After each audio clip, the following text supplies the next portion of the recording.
আসসালামু আলাইকুম রহমতুল্লাহ। কেমন আছেন সবাই? তাই সবার কাছে একটা কথা নিয়ে আসছি। কথাটা হলো, আমরা চারটা ভাই বোন।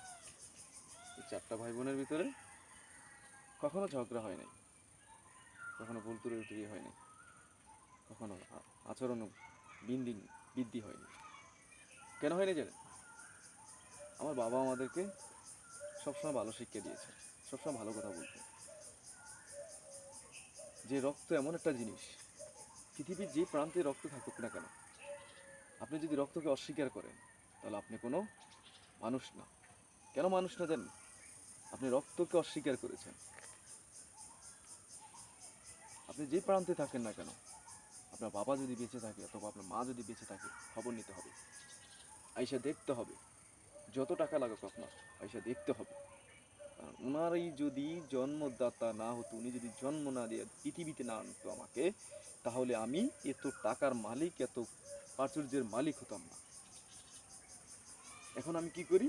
এই টাকা আর প্রাচুর্য দিয়ে আমি লন্ডন, কানাডা, বিভিন্ন দেশে থাকি। ওই মা বাবার খবর নেই না। মা বাবা কেমন আছে, কি করতেছে, তার কোনো খবর নেই না।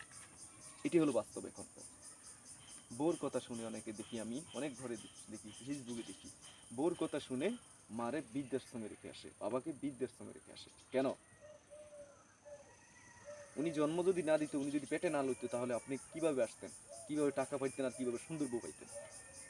এখন সুন্দর বউর কথা শুনে আপনার বাবা মাকে আপনি বৃদ্ধাশ্রমে দিয়ে আসেন।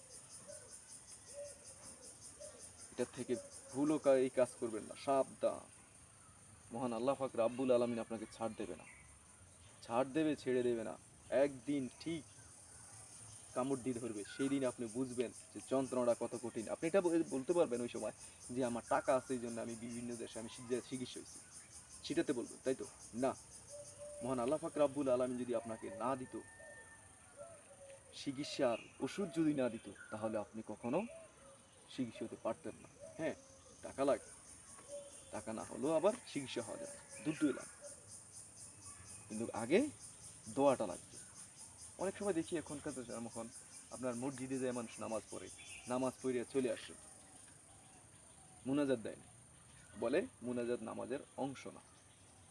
আপনি যে না, মহান আল্লাহ পাক রাব্বুল আলামিন, আল্লাহ রাসূল সাল্লাল্লাহু আলাইহি সাল্লাম যে আছে, উনি আপনি যে রোগ মুক্ত, একটা রোগে ভুগতেছেন, উনি রোগ মুক্ত হবে, এখন আপনি কিভাবে চাইবেন?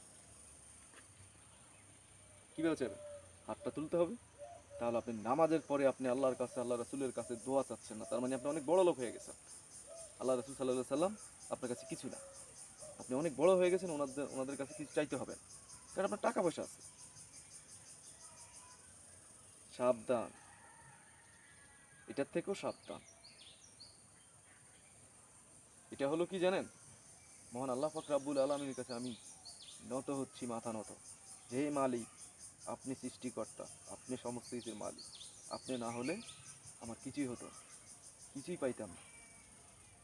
তাহলে এটা কি চাইতে শরম করে? এটা বলতে উনি মালিক, এক অতৃতীয় খোদা, খোদার রাসূল সাল্লাল্লাহু আলাইহি সাল্লাম। তাহলে ওনাদের কাছে চাইতে আপনার শরম কোথায়?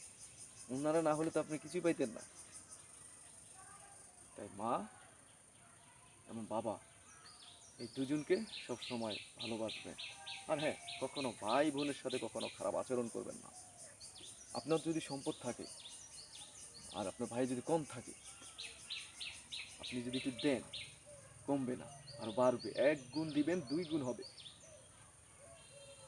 এখন আপনি দেন নাই দেখি আপনি আর পাচ্ছেন না। আর ভাইয়ের একটা ফকির গেলে আমাদের কাছ দিয়ে আমরা দূরে সরে যাই।